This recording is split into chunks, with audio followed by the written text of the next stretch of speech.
মা বাবা, ভাই বোন, আত্মীয় স্বজন, পাড়া প্রতিবেশী, ইমাম এবং খতিব, মাস্টার এবং প্রিন্সিপাল, ভাইস প্রিন্সিপাল বা ভাইস চ্যান্সেলর, যেই হোক না কেন, যারা নষ্টামি, ভ্রষ্টামি, বেহায়াপনা, অশ্লীলতা, সুদ, ঘুষ, বেনামাজি, রোজা না করা ইত্যাদি পথে যারা প্ররোচিত করেছিল, সহযোগিতা করেছিল, ওই সে কিয়ামতের ময়দানে তাদের বিরুদ্ধে মামলা করবে।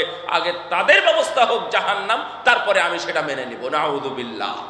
বাংলা দুয়ার এলাকাবাসীর উদ্যোগে আয়োজিত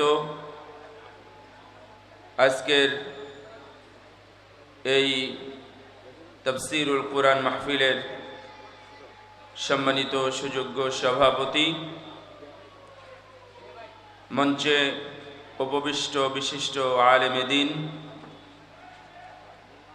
আজকের অনুষ্ঠানের সম্মানিত প্রধান অতিথি, উলামা ইকরাম, সঞ্চালক, আমার সামনে উপবিষ্ট হক পিপাসু জ্ঞান আহরণকারী শ্রোতৃমণ্ডলী এবং পর্দার আড়ালের মা ও বোনেরা, প্রশংসা আল্লাহর জন্য, যার অশেষ মেহেরবানিতে, অশেষ কৃপায় আজকের এই রাজধানী ঢাকার, পুরাতন ঢাকার বংশালে বসে সুন্দর আয়োজিত তাফসীরুল কুরআন মাহফিলে অংশগ্রহণ করতে পেরেছি। এই জন্য আল্লাহর দরবারে শুকরিয়াতান জানাই আলহামদুলিল্লাহ। বলেন, মন ভরে বলেন আলহামদুলিল্লাহ। দরুদ ও শান্তির ধারা বর্ষিত হোক বিশ্ব মানবতার মুক্তির দিশারি সাইয়্যিদুল মুরসালিন খাতামুন নবিয়্যিন, আমাদের সবারই প্রাণাধিক প্রিয় নবী মুহাম্মদুর রাসূলুল্লাহ সাল্লাল্লাহু আলাইহি ওয়াসাল্লামের প্রতি। বাংলা দুয়ার যুব সমাজের উদ্যোগে আয়োজিত এই বিশাল মঞ্চে অনেক শ্রোতা এবং দর্শক মণ্ডলীর সামনে পরিবার এবং পরিকল্পনা নিয়ে কিছু কথা বলার চেষ্টা করব ইনশাআল্লাহ। ওয়া মা তাওফীকি ইল্লা বিল্লাহ, আলাইহি তাওয়াক্কালতু ওয়া ইলাইহি উনীব। পরিবার পরিকল্পনা তো আমরা করেই থাকি। আমাদের কল্পনা থাকে, ছেলে হোক আর মেয়ে হোক, একটি সন্তানই যথেষ্ট। এটা হচ্ছে পরিবার পরিকল্পনার মূল কথা, মূল স্লোগান। কিন্তু আজকে আমরা কল্পনা করব আদর্শ পরিবারের দিকে। উদ্দেশ্য, আমি, আমার মা বাবা, আমার স্ত্রী, আমার সন্তান এবং আমার নাতিপুতি সবাই মিলে যেন আমরা জান্নাতে যেতে পারি। আমিন। আজকে এটাই পরিকল্পনা হবে, একেই বলা হয় পরিবার পরিকল্পনা। আল্লাহ রাব্বুল আলামিন কুরআনুল কারীমের মধ্যে বলে দিয়েছেন, হে মুমিনগণ, তুমি তোমার সন্তানদের, পরিবার সদস্যদের শিক্ষা দাও। তুমি তোমার পরিবারকে আদব শিখাও, আনুগত্য শিখাও এবং নাফরমানি থেকে দূরে রাখো। ইউনজিকুমুল্লাহু মিনান নার, মহান আল্লাহ তোমাদের সবাইকে জাহান্নামের আগুন থেকে রক্ষা করবে। তাহলে কু আনফুসাকুম ওয়া আহলিকুম নার, তুমি বাঁচো এবং পরিবারকে জাহান্নামের আগুন থেকে বাঁচাও। এর অর্থ হলো বাঁচানোর প্রক্রিয়া করা, প্রচেষ্টা করা। আমরা জাহান্নামের আগুন থেকে বাঁচাতে পারি না। এই জন্য মুফাসসিরগণ উল্লেখ করেছেন যে আল্লিমু ওয়া আদ্দিবু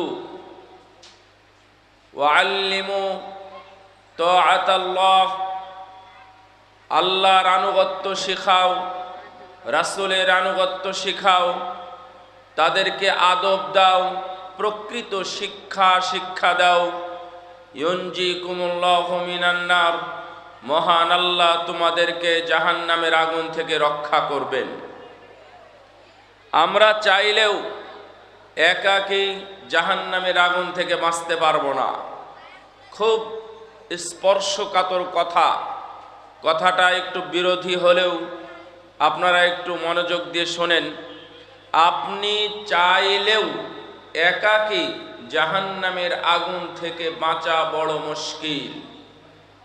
কারণ আপনি জাহান্নামের আগুন থেকে বাঁচার জন্য যেই কাজগুলো করবেন, এটা যদি পরিবারকেও না করান, আপনি নিজে বাঁচলেন, পরিবারকে যদি না বাঁচান, আপনি নিজে সালাত আদায় করলেন, যদি পরিবারকে সালাতের ব্যবস্থা না করান, যদি আপনি নিজে সুদ ছাড়েন আর পরিবারকে সুদ খাওয়ান, আপনি যদি নিজে নিজেই পরিপূর্ণ দিন মেনে চলেন আর পরিবারকে না মানান, তাহলে কিয়ামতের ময়দানে আপনি সফল নয়, আপনি আসামি হিসাবেই কিয়ামতের ময়দানে উঠবেন।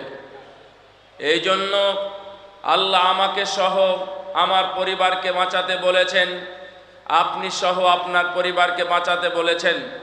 আজ থেকে আপনি যখন মসজিদে যাবেন, তখন যেন আপনার মাথায় থাকে আমি মসজিদে যাচ্ছি কেন? কয়েকটা কারণ। এক, আমি আল্লাহর আদেশ মানতে যাচ্ছি, তার মানে আপনার সন্তান কি মানবে না? দুই, আমি যাচ্ছি জান্নাত পাওয়ার স্বার্থে, জান্নাতে যাওয়ার জন্য। তাহলে আপনি কি জান্নাতে একাই যাবেন? আপনার ছেলেরা এখন ঘুমাবে।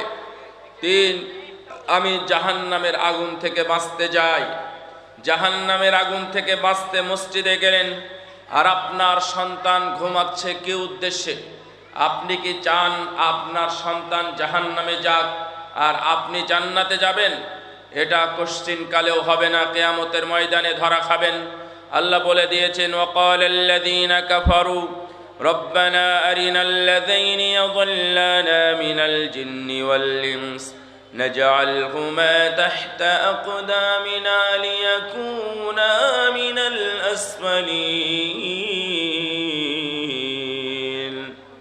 কিয়ামতের ময়দানে যারা অপরাধী, জাহান্নামী, কাফের, এরা দোষারোপ করো, নিজেরা জাহান্নামী হয়ে গেছে, কিন্তু কেন জাহান্নামী হয়ে গেছে এটা আল্লাহর সামনে তারা নালিশ করবে, অভিযোগ করবে, বলবে আর ইনাল্লাযীনা ইয়াযল্লানা মিনাল জিন্নি ওয়াল ইনস, আল্লাহ তাদেরকে দেখাও, তাদেরকে নিয়ে আসো যাদের কারণে আমাদের আজকে পরিণতি।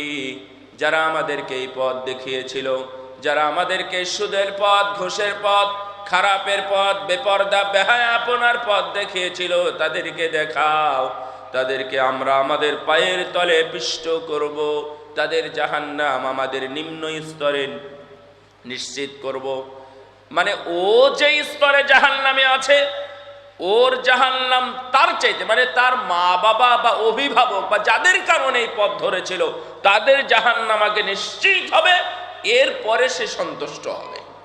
চিন্তা করে, মা বাবা, ভাই বোন, আত্মীয় স্বজন, পাড়া প্রতিবেশী, ইমাম এবং খতিব, মাস্টার এবং প্রিন্সিপাল, ভাইস প্রিন্সিপাল বা ভাইস চ্যান্সেলর, যেই হোক না কেন, যারা নষ্টামি, ভ্রষ্টামি, বেহায়াপনা, অশ্লীলতা, সুদ, ঘুষ, বেনামাজি, রোজা না করা ইত্যাদি পথে যারা প্ররোচিত করেছিল, সহযোগিতা করেছিল, ওই সে কিয়ামতের ময়দানে তাদের বিরুদ্ধে মামলা করবে। আগে তাদের ব্যবস্থা হোক জাহান্নাম, তারপরে আমি সেটা মেনে নিব। নাউযুবিল্লাহ। এই জাহান্নামের আগুন, ওয়াকুদুহান নাস ওয়াল হিজারা, আল্লাহ রাব্বুল আলামিন বললেন এই জাহান্নামের আগুন থেকে বাঁচো, কারণ এই জাহান্নামের আগুনে, এই জাহান্নামে যাদেরকে দারোয়ান হিসেবে নিযুক্ত করা হয়েছে, মালিক খাজেন হিসেবে নিযুক্ত করা হয়েছে, এরা হলো আল্লাহর বিশেষ ফেরেশতা। আল্লাহর আদেশ তাদেরকে যেইভাবেই বলা হয়েছে ওইভাবেই পালন করবে।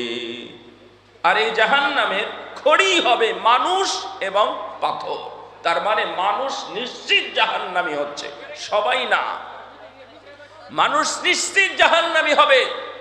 কোন মুরজিয়ারা যদি মনে করে না, লা ইলাহা ইল্লাল্লাহ বলেছি, এত আমল করেছি, এত কাজকর্ম করেছি, আরে নামাজ একদিন হলেও তো পড়েছি, আল্লাহ আমাদেরকে তার শ্রেষ্ঠ সৃষ্টি মানুষকে জাহান্নামে দিবে না। এই ধরনের ভ্রান্ত কথা যদি তাদের মুখে শুনেন, তাহলে তার বিপরীত আয়াত দেখবেন, লাআমলাআন্না জাহান্নামা মিনকুম মিনাল জিন্নাতি ওয়ান নাসি আজমাইন। হে মানুষ এবং জিন, মনে রেখো, অবশ্যই তোমাদের দ্বারাই আমি জাহান্নাম পরিপূর্ণ করব। নাউযু বিল্লাহ। আপনি এই ধরনের কথাবার্তা শুনে খবরদার নিজেকে ভাববেন না বা নিজেকে গর্ববোধ করবেন না যে না, আমার অনেক কিছু হয়ে গেছে। কিছু হয়নি আপনাকে জাহান্নামের আগুন থেকে বাঁচতেই হবে। যেই জাহান্নামের খড়ি হবে মানুষ এবং পাথর, সেই জাহান্নামে এমন ফেরেশতা নিযুক্ত করা থাকবে, লা ইয়াসুনাল্লাহা মা আমারাহুম, আল্লাহ তাদেরকে যেইভাবে আদেশ করেছেন ওইভাবেই করবে। আল্লাহ একজন ফেরেশতাকে বলেছে, এই ফেরেশতা, তুমি একে পাথর দিয়ে মেরে মাথা চূর্ণ করে দিবে। পাথর দিয়ে মেরে মাথা চূর্ণ করে দিচ্ছে। তারপরে পাথরটা খুব দূরে চলে যায়। এই পাথরটা ফেরেশতা নিয়ে আসতে যায়, নিয়ে এসে দেখে ওই মানুষ যাকে মারা হচ্ছে, ওই মানুষের মাথা আবার চূর্ণ, মাথা আবার ভালো হয়ে গেছে। আবার ওই পাথর দিয়ে আবার মেরে মাথা চূর্ণ করে দিচ্ছে। আল্লাহর নবী জিবরিলকে জিজ্ঞাসা করলেন, জিবরিল, ওই লোককে যাকে এইভাবে পাথর দিয়ে মেরে চূর্ণ করা হলো? সহিহ বুখারীতে এসেছে হাদিসটা সহিহ। রাসূল সাল্লাল্লাহু আলাইহি ওয়াসাল্লামকে জিবরিল আমিন বললেন, এটা তো আর কেউ নয়, এটা হচ্ছে আপনার উম্মাত। ইয়ানামুনা আনিস সালাতিল মাকতুবা, এরা হলো আপনার উম্মাত যারা সালাত, ফরজ সালাত ছেড়ে ঘুমিয়ে থাকতো, ওদের পরিণাম হবে সেটা। নাউযু বিল্লাহ। বলেন নাউযু বিল্লাহ। নাউযু বিল্লাহ এটা একটা দোয়া, মনে রাখবেন। নাউযু বিল্লাহ এটা একটা দোয়া। কারণ বলা হয় যে আল্লাহ, আমি তোমার কাছে আশ্রয় চাই, পানা চাই, মুক্তি চাই, তুমি আমাকে ওই জাহান্নামে নিও না। আমিন। এই জন্য আপনারা কি কেউ চান এইভাবে মাথা চূর্ণ করে দিক? আমরা কেউ চাই না। তাহলে ফরজ সালাতের সময় আমরা কি ঘুমাবো, নাকি আল্লাহু আকবার ধ্বনি, হাইয়া আলাস সালাহ, হাইয়া আলাল ফালাহ ধ্বনি শুনে মসজিদের দিকে যাব? কি করব? ঘুমাবো নাকি মসজিদে যাব? কোথায় যাবেন? ইনশাআল্লাহ। তাহলে আমি সহ আমার পরিবার, আপনি সহ আপনার পরিবার সবাই মিলে একসাথে জান্নাতে প্রবেশ করবেন ইনশাআল্লাহ। লা ইয়াসুনাল্লাহা মা আমারাহুম ওয়া ইয়াফআলুনা মা ইউমারুন। তারা যেটাই করে, যা তাদেরকে আদেশ করা হয়েছে, ওই আদেশ, যে আদেশ করা হয়েছে ওটাই শুনবে। এই জন্য সাবধান ভাইরা আমার। মা বোনদের উদ্দেশ্যে এখানে আয়াতটা সম্পর্কে আমি আপনাদের একটু সচেতন করি। যারা এখানে মা বোনেরা আছেন তাদেরকে একটু বলি ছোট্ট একটা গল্প, যে মা উস্তাদের কাছে গিয়ে বলেছেন, আমার সন্তান মসজিদে সালাত আদায় করতে যায় না, গভীর ঘুমে মগ্ন থাকে, আপনি একটু দোয়া করে দেন। তো হুজুর বলেন, আমি আপনার সন্তানের জন্য দোয়া করে তো সন্তান ঘুম থেকে জাগবে না, আপনাকেই ঘুম থেকে জাগাতে হবে। তো মা বলে যে না, আপনি একটু দোয়া করে দেন, তাহলে ও জাগতে পারবে। আমার দোয়া করা বাদ দিয়ে আপনি ডাকবেন, না উঠলে পানি ঢেলে দিবেন, না হলে বিছানা তুলে ফেলে দিবেন, তাহলে জাগতে পারবে। তো বললো যে না, পানি ঢেলে দেওয়া, বিছানা তুলে ফেলা কেমন কথা, বরং আপনি দোয়া করেন, তাতেই কাজ হবে। উস্তাদ একটু মন খারাপ করেছেন, করে বলছেন, আচ্ছা আপনার ছেলে যেই ঘরে ঘুমায় সেই ঘরে কি এসি আছে, এয়ার কন্ডিশন? তো বললেন যে হ্যাঁ আছে। তো ঘুমানো অবস্থায় যদি এয়ার কন্ডিশনে, এসিতে আগুন ধরে যায়, আপনার করণীয় কি? মা হিসাবে আপনার সন্তান ঘুমাচ্ছে ওই ঘরে, সেই ঘরে আগুন ধরে গেছে, কি করবেন? তো মা বলতেছে, আর যেই ঘরে আমার সন্তান ঘুমায় সেই ঘরে আগুন ধরে গেলে অবশ্যই আমি তাদেরকে জাগাবো। হুজুর বলেন, আপনি তো জাগাতে পারেন না, কারণ ওরা তো গভীর ঘুমে মগ্ন আছে, আপনি কেমনে জাগাবেন? মা বুদ্ধিমতী এবং দরদি মা, সন্তানের জননী, সেই মা তখন বলতেছে, না, যদি না উঠে ঘুম থেকে আর আগুন ধরে যায়, তাহলে প্রয়োজনে পানি ঢেলে দিব, তাতেও কাজ না হলে বিছানা পত্র, বালিশ, কাঁথা, কম্বল যা আছে সবগুলো সাপটে ধরে নিয়ে গিয়ে বাহিরে ফেলে দিব। আপাত দৃষ্টিতে হাত পা ভাঙলে ভাঙুক, এতে আমার কোনো আপত্তি নাই, কিন্তু সন্তানের পোড়া লাশ এবং দুর্গন্ধ লাশ আমার চোখের সামনে দেখব, এর চাইতে হাত পা ভেঙে যাক সেটাই ভালো, তাই বলে এই আগুনে যেন না পড়ে। হুজুর জিজ্ঞাসা করলেন, এটা হলো দুনিয়ার আগুন নাকি আখিরাতের আগুন? মা তখন বললেন, হুজুর আমি বুঝতে পেরেছি। হুজুর বললেন, শোনেন, নারুকুমুল্লাতী তুকিদুন জুজউম মিন নারি জাহান্নাম মিন 70 জুসা। যে আগুন দিয়ে তোমরা আগুন জ্বালাও আমার সাহাবীরা, সেই আগুনটা হলো জাহান্নামের আগুনের 70 ভাগের 1 ভাগ। 70 ভাগের 1 ভাগে আগুন, যে আগুন দ্বারা এই ঢাকায় কয়েকবার শয়ে শয়ে মানুষ লাশ হয়ে গেছে, যে আগুন দ্বারা চকবাজারে আগুন ধরে লাশ হয়েছে, যে আগুন পানির মধ্যে লঞ্চের উপরে আগুন ধরে 50 জন মানুষ লাশ হয়েছে, এই আগুনের তাপ হলো 70 ভাগের 1 ভাগ। ফুদ্দিলাত আলাইহিন্না 69 জুসা, এর উপরে আরো 69 গুণ বাড়ানো হয়েছে জাহান্নামের আগুনকে। তাহলে জাহান্নামের আগুন কত কঠিন এবং ভয়াবহ। জাহান্নামের আগুন আপনারা সবাই দেখবেন, ছোট বাচ্চা থাপুস থুপুস করে যখন হাঁটে 2 বছর 3 বছর বয়স, তখন সবাই খেয়াল করে আছে যেন ছেলে বা বাচ্চা ওই ছায়ের মধ্যে পা না দেয়। কেন? ছায়ের মধ্যে আগুন আছে, খুব সতর্ক। এই দেখো, নানিও বলে, দাদিও বলে, দাদাও বলে, শ্বশুরও বলে, শাশুড়ি বলে, সবাই সতর্ক ছেলে যেন আগুনে পুড়ে না যায়। আরে বেটা, তুমি যে দুনিয়ার আগুন থেকে বাঁচানোর জন্য এত প্রচেষ্টা চালাও, তাহলে আখিরাতের আগুন থেকে বাঁচাবে কে? তুমি না দুনিয়াতে, এখন তোমার দুনিয়াতে আগুন, সন্তান পড়ে গেলে তেমন কোনো ক্ষতি হবে না, মরে যাবে, যে কোনো অসুখে মারা যেতে পারে।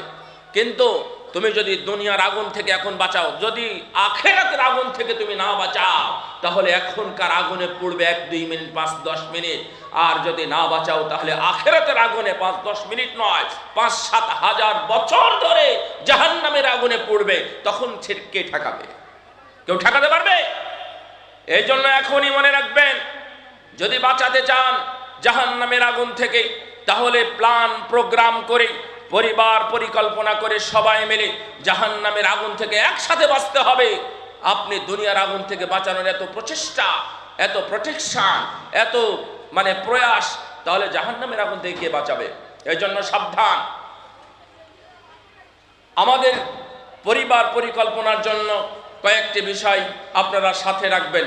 আগে একটু কথা বলি যে যেই সন্তানের জন্য আপনার এত প্রচেষ্টা, যেই সন্তান, যেই মা বাবা, যেই ভাই বোন, যেই শ্বশুর শাশুড়ি, যাদের জন্য আপনার এত প্রচেষ্টা, ঠিক কিয়ামতের ময়দানে তারা আপনার জন্য কি করবে? ইয়াউমা ইয়াফিরুল মারউ মিন আখিহি ওয়া উম্মিহি ওয়া আবি ওয়া সাহিবাতিহি ওয়া বানি লিকুল্লি ইমরিইম মিনহুম ইয়াউমা ইযিন শাআনুন ইউগনি। আল্লাহ রাব্বুল আলামিন বলছেন, কিয়ামতের ময়দানে প্রত্যেক ব্যক্তি থেকে তার সন্তান সন্ততি, প্রত্যেক ব্যক্তি থেকে তার মা বাবা, প্রত্যেক ব্যক্তি থেকে তার অতি আদরের স্ত্রী এবং স্বামী, তারা সবাই পালায়ন করবে। পালায়ন আপনার থেকে করবে, এটা বড় বিষয় নয়। বড় বিষয় হচ্ছে আপনি পালায়ন করবেন। আহারে, যাকে বুকে নিয়ে আপনি খেলা করেছিলেন, আপনার বুক হলো যার খেলার মাঠ ছিল সন্তান, অতি আদরের সন্তান, যেই মেয়ের চেহারাটা একবার না দেখলে আপনার মন ধরতো না। বাহির থেকে এসে চাকরি অথবা কর্ম করে এসে যেখানেই থাকুক না কেন, সন্তান খেলা অবস্থায় তার চেহারা দেখতেন, সন্তান ঘুমানো অবস্থায় যার চেহারা দেখতেন, এই সন্তান কিয়ামতের ময়দানে আপনার কাছে আসবে, আপনি পালিয়ে যাবেন। আরো আশ্চর্যের বিষয় হলো, আপনি পালাবেন এটাও ঠিক, আর আপনার সন্তান, যে মেয়ে খুকুমনি আপনি আদর করতেন কোলে নিয়ে, সেই সন্তানও আপনাকে ছেড়ে পালিয়ে যাবে। নাউযুবিল্লাহ। সেই দিন কি করবেন? আমার উস্তাদ শেখ বদিউজ্জামান আল্লাহ ইয়ারহাম রাহিমাহুল্লাহ, উনি মারা গেছেন, আমাদের বহুত হাজারো আলেমের উস্তাদ। তো উস্তাদ নিজে গল্প করেছিলেন যে আমি নিজে চোখে কিয়ামতের কিছু দৃশ্য দেখেছি। আমি আপনাদের 1 মিনিটে শোনাই। যখন এক এলাকায় বলা হলো যে মিলিটারি আসতেছে, আমি বাকি অংশটুকু বিস্তারিত বলছি না, মিলিটারি আসতেছে, এই কথা শুনে এলাকার সব মানুষ পালিয়ে একদিকে চলে গেল। যাওয়ার পথেই পড়লো হচ্ছে নদী। নদীতে নৌকা আছে, একটাই নৌকা রাখা আছে, নৌকাতে পার হয় 10 জন 15 জন করে মানুষ, সেই নৌকাতে উঠে চড়েছে প্রায় 150-200 জন মানুষ। অগত্যা কেউ আর নৌকা থেকে নামে না, কারণ পার হতে হবে। ওস্তাজি বললেন, আমি নিজে দাঁড়িয়ে দাঁড়িয়ে এটা দেখেছি। যখন বাধ্য হয়ে মাঝি নৌকা এটা নিয়ে রওনা দিল, মাঝ বরাবর তার কাছাকাছি যেতেই নৌকা ডুবে গেল, সবাই ডুবে যাচ্ছে। তো সন্তান, স্ত্রী, মা বাবা, কাছের মানুষ, বন্ধু, কেউ সহযোগিতা করেনি। এমনকি আমি একটা জিনিস দেখে আশ্চর্য হয়ে গেলাম, সন্তান বাবাকে বলছে আব্বা, এই কথা ডাক শোনার পরেও বাবা চলে যাচ্ছে, চলে গেল। কিন্তু সন্তানও ছাড়ার নয়, সন্তান পিছন থেকে গিয়ে বাবার কাপড় চেপে ধরেছে। বাবা কাপড় হাত থেকে, অর্থাৎ গেঞ্জি ছিল, গেঞ্জিটা খুলে চলে যাচ্ছে। পরে গিয়ে যখন বাবার হাত ধরেছে, নিজ বাবা সন্তানের হাতে কামড় দিয়ে ফেলে রেখে বাবা চলে গেল, সন্তান ডুবে গেল এবং মারা গেল। আমি এটা দেখেছি, কিয়ামত তাহলে কত ভয়াবহ হবে। আল্লাহ রাব্বুল আলামিন বলেছেন, কিয়ামতের ময়দানে এমন কেউ, যত মানুষ আছে, আল-আখিল্লাউ ইয়াওমাইযিন বা'দুহুম লিবা'দিন আদুউন ইল্লাল মুত্তাকিন।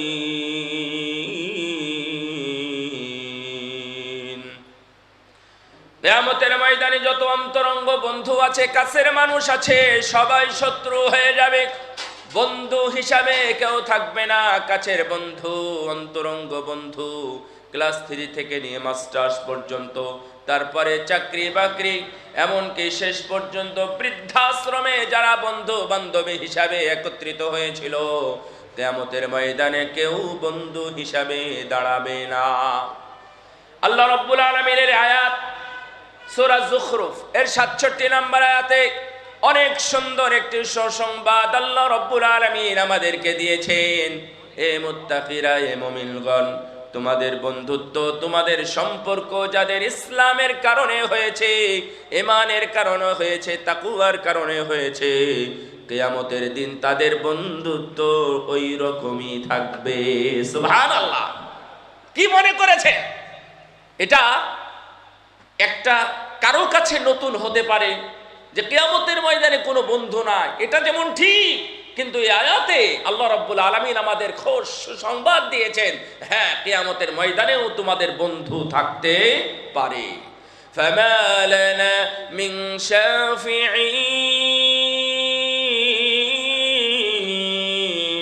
ওয়ালা সাদীকিন হামীম فلو أن لنا كرة فأكون من المؤمنين। কিয়ামতের ময়দানে যারা জাহান্নামী, যারা কাফের, তারা আফসোস করে বলবে, যখন কিছু জাহান্নামী, কিছু অপরাধী মানুষ জাহান্নাম থেকে ফিরে জান্নাতের দিকে যাবে, তখন তারা দাঁড়িয়ে দাঁড়িয়ে বলবে, কেন এরা জান্নাতে যায়, কেন এরা জান্নাতে, কে জান্নাতে নিয়ে গেল? এদের নবী, এদের পরিবারে নবী নাই, এদের পরিবারে শহীদ নাই, এদের পরিবারে ভালো কোনো জান্নাতি মানুষ নাই, কেমনে এরা জান্নাতে যায়? যখন তাদেরকে বলা হবে এদের বন্ধুত্বের কারণে, ভালোবাসার কারণে, আল্লাহর প্রতি মহাব্বতের কারণে তারা জাহান্নাম থেকে বেরিয়ে জান্নাতের দিকে যায়, তাদের বন্ধু তাদের জন্য সুপারিশ করেছে, এই জন্যই জান্নাতে যায়, এটা শোনার পরে আফসোস করে বলবে, ফামা লানা মিন শাফিঈন, আমাদের কোনো শাফাআতকারী নেই, ওয়ালা সাদীকিন হামীম, হাই হাই রে, আমাদের কোনো বন্ধু নাই। ক্লাস 1, 2, 3 থেকে নিয়ে মাস্টার্স লেভেল, তারপরে চাকরি, তারপরে মৃত্যু পর্যন্ত কত মানুষ না আমি বন্ধু হিসাবে গ্রহণ করেছি, একজন বন্ধু আমার জন্য সুপারিশ করলো না। তখন তারা কি বলবে জানেন? আল্লাহ, তুমি যদি আমাদেরকে আবার দুনিয়াতে পাঠাও। দেখেন পরিকল্পনাটা কি, তুমি আমাদের যদি দুনিয়াতে পাঠাও, এটা সূরা শুআরা 100, 101 এবং 102, এই তিনটা আয়াতের মধ্যে ব্যাখ্যা সহ পড়লে আপনি মজার কথাগুলো পেয়ে যাবেন। ইবনে কাসির রাহিমাহুল্লাহ এটার ব্যাখ্যা করতে গিয়ে প্রায় 9, 10টা 11টা হাদিস নিয়ে এসেছেন এই বন্ধুত্বের উপরে। সুবহানাল্লাহ। কারণ বন্ধুত্বের মূল্য আছে। আমাদের বন্ধুত্ব হয় 3টা কারণে, কিন্তু চতুর্থ কারণটা অনেকের কাছে নাই। 1 নাম্বার মনে রাখবেন, অর্থ সম্পদ। 2 সৌন্দর্য। 3 পদমর্যাদা বা বংশ গৌরব। 3টা কারণে মানুষ বন্ধুত্ব করে। আর উসমান ইবনে হাকিম রাহিমাহুল্লাহ বলতেছেন, শোনো, বন্ধুত্ব হবে চতুর্থ কারণে, তা হলো লিল্লাহ ফিল্লাহ, আল্লাহর জন্য মাহাব্বত, আল্লাহর জন্য ভালোবাসা। চতুর্থ কারণটা থাকতে হবে, ইসহাব মান হুয়া ফাওকাকা ফিদ্দিন দুনাকা ফিদ দুনিয়া। তুমি বন্ধুত্ব করো তার সাথে যে তোমার চাইতে বেশি পরহেজগার। আমি একটু স্লো করি, শোনেন। আপনার বন্ধু আছে, আমাদের বন্ধু আছে নাকি নাই বলেন তো? কেন আপনাদের বন্ধু নাই? তাহলে কৃপণতা করছেন কেন? তাহলে বন্ধু আছে। এই বন্ধুত্ব কেন? এমনি চিনাশোনা জানাশোনা, তাই চিনি, ভালো মানুষ, চেহারা সুন্দর, টাকা পয়সা আছে, এসি নাকি OC, DC, SP, MP, minister, সচিব, সচিবালয়ের সদস্য ইত্যাদি কারণে ওদের সাথে বন্ধুত্ব হয়েছে।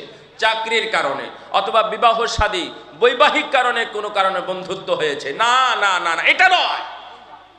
আইনাল মুতাহাব্বিনা ফি, আমার জন্য কারা বন্ধুত্ব করেছিলে, আজকে আসো আমি তোমাদেরকে আমার ছায়াতলে ছায়াদান করব।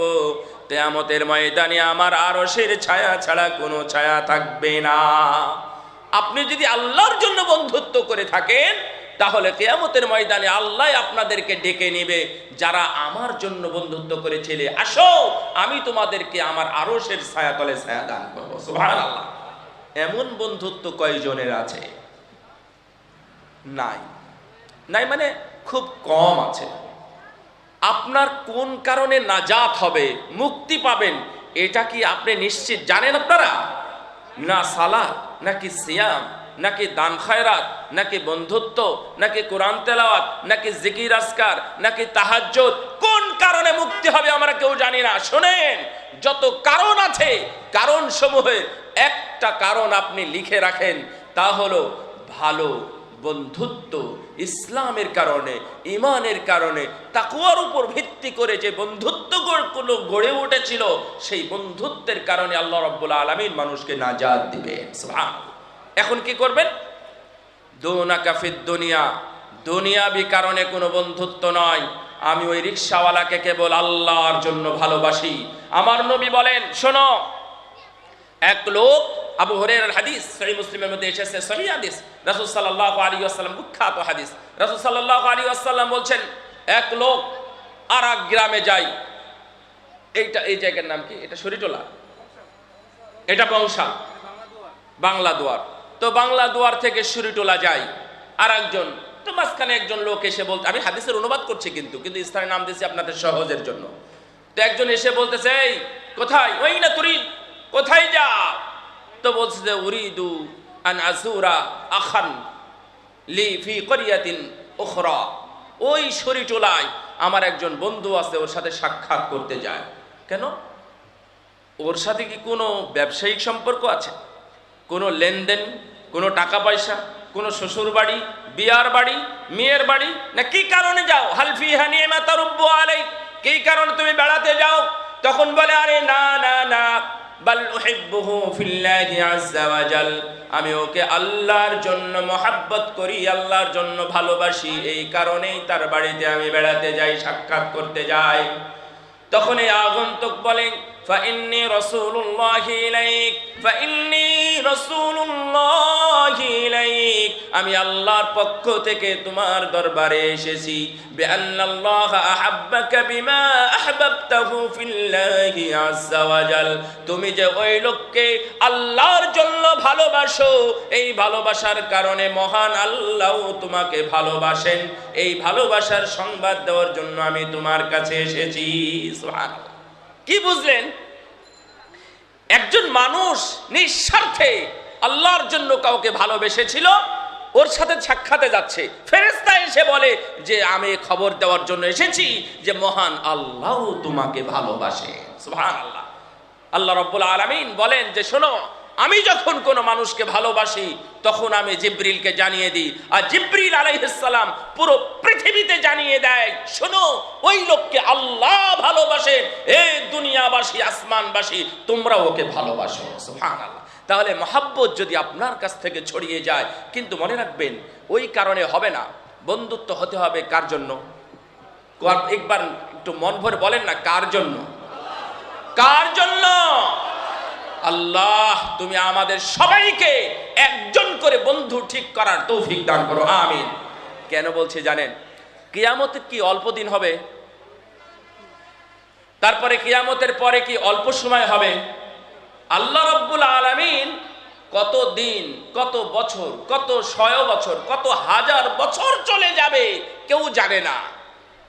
এই জন্য এই কাফেরেরা, মুশরিক, বেঈমান এবং যারা জাহান্নামী, এরা আল্লাহর কাছে এমন কিছু চাইবে, বলবে কি জানেন? বলবে আল্লাহ তুমি আমাদের এক কাজ করো, দুনিয়াতে পাঠাও, দুনিয়াতে পাঠাও, আমরা আবার দুনিয়াতে যাব। দেখেন কথাটা এমন, দুনিয়ায় যাব, দুনিয়ায় যাওয়ার পরে আমরা ওইভাবেই থাকবো, আমরা আবার ওইভাবেই থাকবো, কিন্তু একটা কাজ অতিরিক্ত করব, তা হলো একজন মুমিন বন্ধু ঠিক করব। কিয়ামতের ময়দানে এসে আবার আমরা জাহান্নামী হব, কিন্তু ওই যে বন্ধু ঠিক করে আসলাম, ওই বন্ধু আবার আমাদেরকে সুপারিশ করে জাহান্নাম থেকে জান্নাতের দিকে নিয়ে যাবে। সুবহানাল্লাহ। এই জন্য বলবে ফালাউ আন্না লানা কাররা ফানাকুনা মিনাল মুমিনিন, আল্লাহ তুমি যদি আমাদেরকে আবার দুনিয়াতে পাঠাও তাহলে আমরা ভালো বন্ধু আর মুমিন বন্ধু আমরা আবার নির্বাচন করে নিয়ে আসব, সে হয়তো আমাদের জন্য সুপারিশ করে আমরা জান্নাতে যাব। তাহলে বন্ধু নির্বাচন করা খুবই জরুরি। এই আয়াতটা আমি একদিন মসজিদে নববীতে শুনেন, এখানে আমার বন্ধু আপনাদের ভাইস প্রিন্সিপাল আলামিন সাহেব আছে, তো আমি একদিন মাগরিবের সালাতে মসজিদে নববীতে ঢুকতেছি, তখন সালাত শুরু হয়ে গেছে। তো সালাতের প্রথম রাকাতে শেখ মোহাম্মদ সোহেল মোহাম্মদ আল বুদাইর হাফিজাহুল্লাহ, উনি মসজিদে নববীর প্রধান ইমাম এবং হাইকোর্টের বিচারপতি। তো উনি সালাতের মাগরিবের সালাতে দেখতেছি আয়াতটা পড়তেছে, তো পড়েন, তো পড়াটা স্বাভাবিক, কিন্তু আয়াতটা পড়ে আবার পড়লেন, মানে দ্বিতীয়বার পড়লেন, মানে আল আখিল্লাউ ইয়াউমাইযিন বা'দুহুম লিবা'দিন আদু ইল্লাল মুত্তাকিন, আবার পড়লেন, দুইবার পড়লেন। পড়ার পরে আবার তৃতীয়বার পড়তে গিয়ে উনি হাওমাও করে কেঁদে দিলেন। আমি আসলে অর্থটা খুব মর্মার্থটা ভালোভাবে বুঝি নাই, তো আমি সেই দিনই ক্যাম্পাসে গিয়ে আমি আয়াতটার অর্থ এবং ব্যাখ্যা আমি বের করলাম। সূরা যুখরুফের কত নম্বর বলেছে বলেন তো? 67 নম্বর আয়াত, 67। এই আয়াতের ব্যাখ্যাটা পড়ে আমার কাছে আশ্চর্য লাগলো। সত্যিই তো আমরা সারা জীবন জানলাম কিয়ামতের ময়দানে কোনো বন্ধু থাকবে না, কিন্তু এই আয়াতে আমরা পেলাম কিয়ামতের ময়দানে বন্ধু থাকবে। সুবহানাল্লাহ। কিন্তু বন্ধুটা আপনাদেরকে নির্বাচন করে নিয়ে যেতে হবে। এমনকি আপনার মা বাবাও বন্ধু হতে পারে, আপনার ছেলে মেয়েও বন্ধু হতে পারে। তাদের সাথে সম্পর্ক, তাদের সাথে মহাব্বত শুধুমাত্র দ্বীনের কারণে যদি হয়, তাকওয়ার কারণে হয়, তাহলে ইনশাআল্লাহ দেখবেন কিয়ামতের ময়দানে পরস্পর পরস্পরকে সহযোগিতা করবে। আল্লাহ রাব্বুল আলামিন যেন আমাদেরকে সেই তৌফিক দান করে। তাহলে আমি যেটা বলছিলাম, প্যাকেজ আকারে জান্নাতে যাওয়া, একাকী নয়, আমরা সবাই মিলে জান্নাতে যেতে চাই। তাহলে আপনি একটু বসে ঠিক করেন, বাড়িতে কথাবার্তা বলেন, মা বাবাকে ডাকেন, সন্তানকে ডাকেন, নাতিপুতিকে ডাকেন, আপনার সবাইকে নিয়ে একসাথে বসে বলেন আমরা সবাই মিলে জান্নাতে যেতে চাই। বাড়িতে আজ থেকে কোনো বেহায়াপনা, কোনো নোংরামি, কোনো নষ্টামি, কোনো অশ্লীলতা, কোনো বেপর্দা কোনোটাই করা যাবে না। আমরা আজ থেকে পর্দা মেনটেন করব। আমরা প্রতিদিন সকালে ফজরে উঠে আগে সালাত আদায় করব। যদি যাদের জামাত তারা জামাতে সালাত আদায় করবে, যারা বাড়িতে তারা বাড়িতে সালাত আদায় করবে। তারপরে আমাদের বাড়িতে কোনো বেহায়াপনা এবং নোংরামি যেন না থাকে, কোনো গীবতের কারখানা যেন না হয়। এইভাবে আলোচনা করে সাজেশন নিয়ে বসে সিদ্ধান্ত নিতে হবে। ইনশাআল্লাহ মহান আল্লাহ এই সিদ্ধান্তকে মূল্যায়ন করবে এবং সবাইকে একসাথেই জান্নাতি বানাবেন ইনশাআল্লাহ। আল্লাহ তুমি আমাদের সেই তৌফিক দান করো, আমিন। আমি কয়েকটা পয়েন্ট আমি আপনাদের সামনে উপস্থাপন করব। আমাদের পরবর্তী শেখ সম্ভবত শেখ অলিউল্লাহ, শাহ অলিউল্লাহ মহোদয় উনি যদি আসেন, আসা পর্যন্ত আমি কথাগুলো পয়েন্ট আকারে বলবো, আপনারা একটু মনে রাখার চেষ্টা করবেন। 1 নাম্বার, আমি এক এক করে 6টা পয়েন্ট বলবো, 6টা। প্রথমটা এবং 6 নাম্বার মানে 6 নাম্বারটা একটু বেশি গুরুত্বপূর্ণ। তাহলে প্রথমটা 6 নাম্বারটা বেশি গুরুত্বপূর্ণ। একে একে আমি 6টা বলবো, যেন আপনাদের, আমি পয়েন্ট আকারে বলতেছি যেন আপনাদের মনে থাকে। এইগুলো আমাদের করতে হবে। রাজি আছেন তো? রাজি আছে ইনশাআল্লাহ? লা ইলাহা ইল্লাল্লাহ বলেন তো। আমার আওয়াজ যতদূর শুনতে পান ততদূর থেকে বলেন লা ইলাহা ইল্লাল্লাহ। এটাও বাড়িতে গিয়ে শিখাবেন। আল্লাহ নাজাতের যে কত ব্যবস্থা রেখেছেন, কত পথ খোলা রেখেছেন, কত মাধ্যম দিয়ে রেখেছেন আল্লাহ রাব্বুল আলামিন, আপনি হিসাব করতে পারবেন না। শুধু নাজাত আর নাজাত, শুধুমাত্র একেবারে ঝড়ের পরে আম পড়ে আছে যেমন, আপনি চাইলেই বেশি আহরণ করতে পারেন, খুঁড়তে পারেন, বস্তা ভর্তি করতে পারেন। আপনার দম যতদিন আছে, নিঃশ্বাস যতদিন আছে, আপনি ততদিন পর্যন্ত শুধু কুড়াতে পারবেন।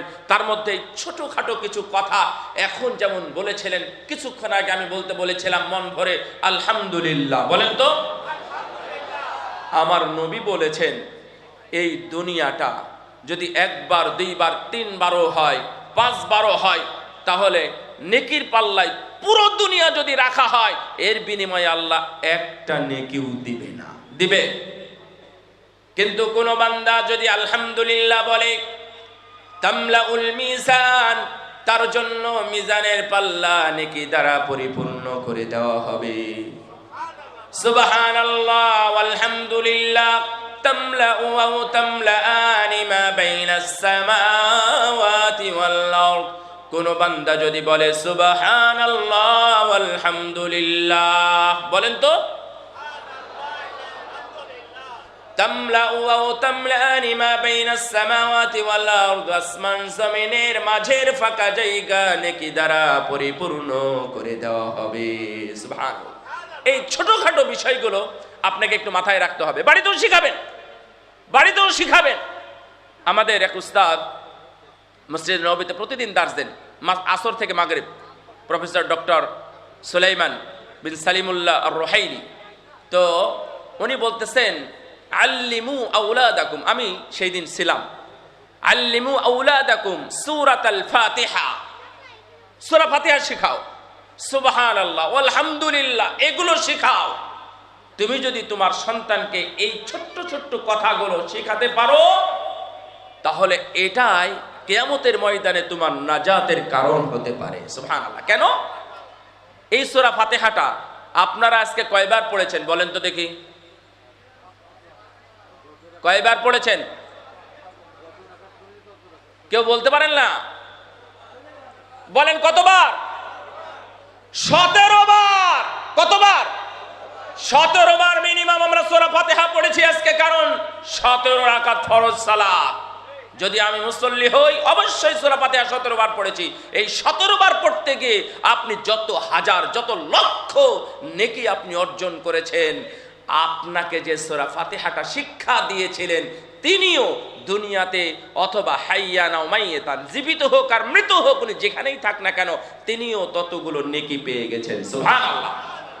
আপনি এখন সুবহানাল্লাহ আলহামদুলিল্লাহ বলে যে নেকিগুলো পাচ্ছেন, আপনাকে যেই ভাষাটা শব্দটা শিখিয়েছে তিনিও ততগুলো নেকি পাচ্ছেন। আল্লাহু আকবার। তাহলে আপনারা এখান থেকে মাহরুম হবেন কেন? এবার চলেন যাই আমরা 1 নাম্বার, ইখতিয়ারুজ যাওজাইন মিনাস সালিহিন বিস সালিহাত। ভালো স্বামী স্ত্রী নির্বাচন করবেন।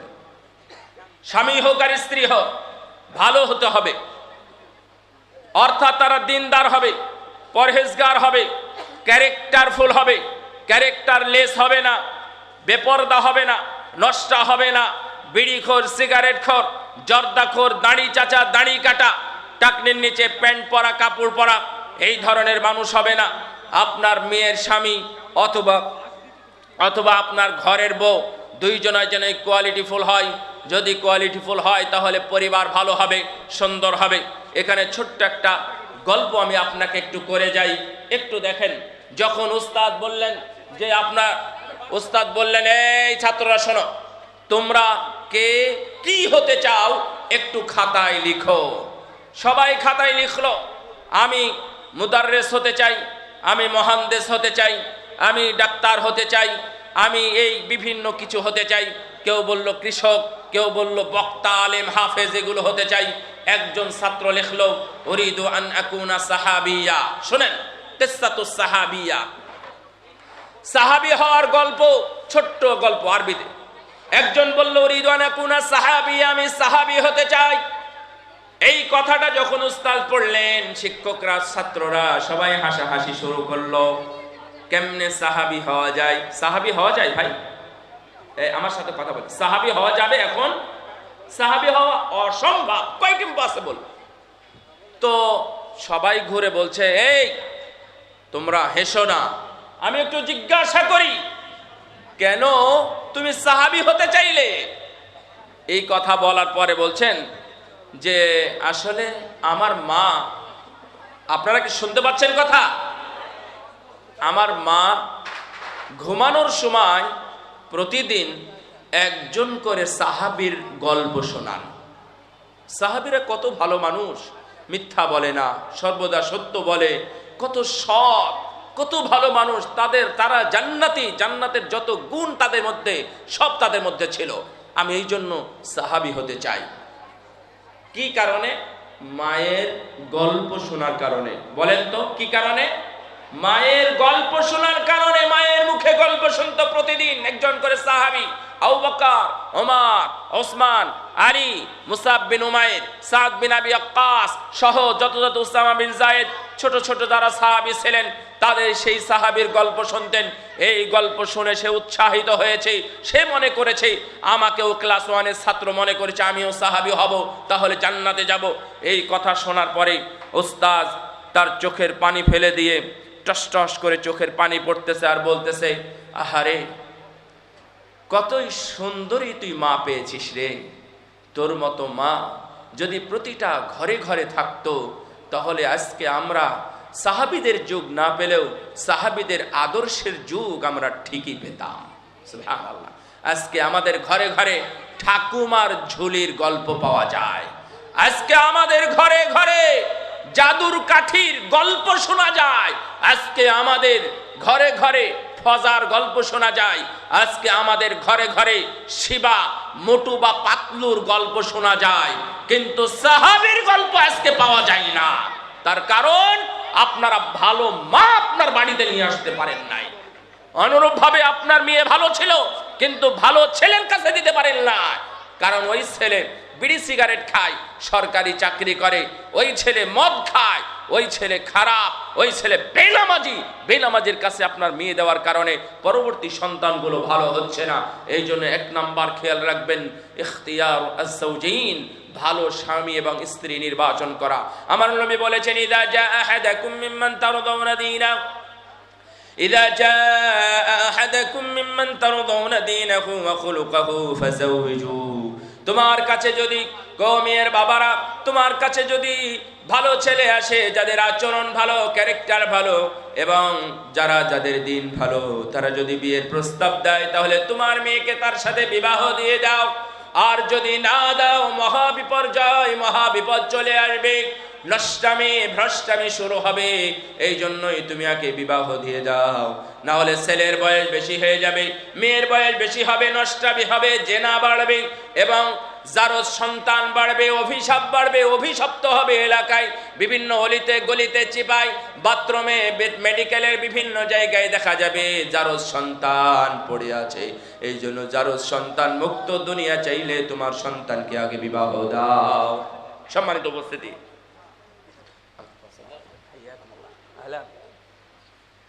তাহলে আপনার পরিবারকে সুন্দর করার জন্য একই সাথে প্যাকেজ, ফুল প্যাকেজ নিয়ে জান্নাতে যাওয়ার জন্য অবশ্যই আপনার পরিবারকে, আপনার ছেলে এবং আপনার ছেলের বউ, অথবা আপনার মেয়ে এবং আপনার মেয়ের হাজবেন্ড, এই দুইজনকেই ভালো হতে হবে, সৎ হতে হবে, যেন তারা উভয়ই জান্নাত নিয়ে চিন্তা করে।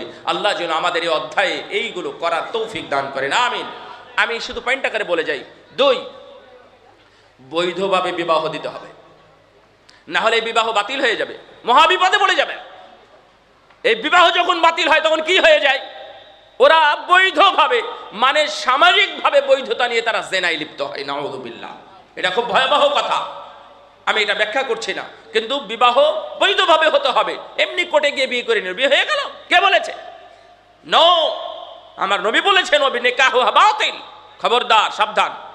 এমনি আপনাদের ছেলে মেয়েকে ভাবে ছেড়ে দেবেন না, খবরদার। তার মানে 2 নম্বর হচ্ছে বিবাহটা ঠিক হতে হবে। 3, বিয়ের মধ্যে অশ্লীলতা, বেহায়াপনা, নোংরামি ছাড়তে হবে।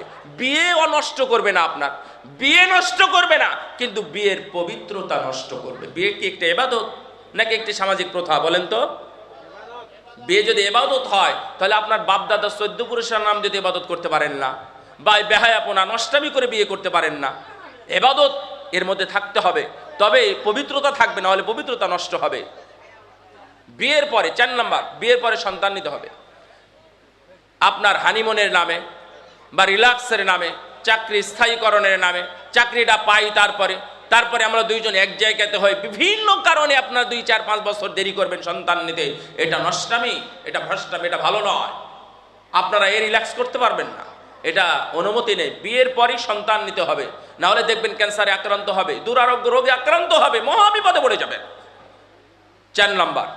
5 নাম্বার, ছেলের যখন জন্ম হবে, জন্ম হওয়ার পরে সুন্নাতিভাবে পারফর্ম করতে হবে। 7ম দিনে আকিকা দেওয়া সম্ভবপর, 7ম দিনে ছেলে হলে মাথার চুলগুলো কেটে দেওয়া, মেয়ে হলে কাটার দরকার নাই। তারপরে তার একটা ভালো নাম রাখা, যেন সামাজিকভাবে একটা মানে প্রভাব থাকে। নামের যেহেতু একটা প্রভাব আছে, নামের প্রভাব আছে, নাম রাখবেন পচা, ও পুষবে, ভালো হবে না। এই জন্য সাবধান, ভালো নাম রাখতে হবে। আর আমি বলেছিলাম কি 6 নাম্বার, খুব গুরুত্বপূর্ণ, এটাই হচ্ছে মূল বিষয়, শিক্ষা দেওয়া। হিদনুল উম্মাহাত হিয়াল মাদ্রাসাতু লিল বানিনা ওয়াল বানাত। অনেক বিদ্বান এখানে বলে গেছে, বিশেষ করে আহমদ শৌকী সহ অনেকে এর পক্ষে দলিল আছে, কথা আছে, বক্তব্য আছে। হিদনুল উম্মাহাত হিয়াল মাদ্রাসাতু লিল বানিনা ওয়াল বানাত। মায়ের কোল, বাবার কোলই হচ্ছে সন্তানের সবচেয়ে বড় বিদ্যাপীঠ, সবচেয়ে বড় বিশ্ববিদ্যালয়। তার মানে মায়ের কোলে কি শিখবে, এটা প্রতিফলন হবে তার প্রতিষ্ঠানে গিয়ে। সন্তানকে শিক্ষা দিতে হবে। ভাই, আপনি যদি বাম হাতে খাওয়া শিখান, ও স্কুলে পড়ে, কলেজে পড়ে, বিশ্ববিদ্যালয় শেষ করে এসে ও বাম হাতে খাওয়া ছাড়তে পারবে না। আপনাকে ডান হাতে খাওয়াতে হবে, ডান কাতে শোয়াতে হবে, বিসমিল্লাহ বলা শিখাতে হবে, বিসমিল্লাহ বলে খাওয়া শেখাতে হবে, না হলে শয়তান ঢুকবে, শয়তান প্রবেশ করবে। এবং সালাম দেওয়া শেখাতে হবে, সালামের প্রচলন, সালামের পদ্ধতি সবগুলো শেখাতে হবে। আর বেদাত, শিরক এগুলো কোনোভাবে অ্যালাউ করা যাবে না, দরকার নেই আপনার। সন্তানকে যখন শিক্ষা দিবেন, কো এডুকেশন চলবে না, নচলাও, এটা এলাও নাই। আপনি এডুকেশনে যাচ্ছেন, কো এডুকেশনে যাচ্ছেন, ছেলে মেয়ে কি শিখবে? আমি 2023 সালে একটা কালেকশন করেছিলাম, প্রায় 16টা কালেকশন আছে আমার কাছে, আমার মোবাইলের মধ্যে আছে। জাতীয় পত্রিকা এবং টিভিতে যেগুলো প্রচার হয়েছে, এরকম 16টা কালেকশন আছে, যারা কো এডুকেশন করতে গিয়ে 2-1টা এমনি বলি যে ক্লাস